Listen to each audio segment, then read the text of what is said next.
อย่าเพ้อใจเฝ้าบอกใครสร้างเสริมเติมฝันต่างถนอมน้ำใจให้ฮักเขาสดใสดังดอกไม้สักพังบานประคองความฮักดังดาวผู้ฟ้าจะบ่มีน้ำตาบ่มีคำว่าแปรพันน้องเป็นที่หนึ่งเดียวคือน้องเท่านั้นปิดลับจนฮอดวันฝันถึงวันนั้น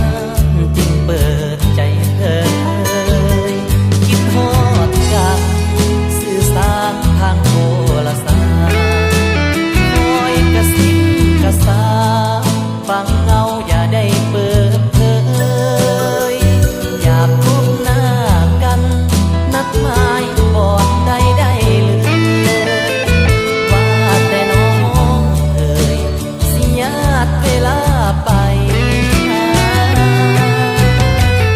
ปิดลับหัวใจเอาไว้นานๆเรื่องที่เฮาฮักกันเสื่องบังเป็นปริศนา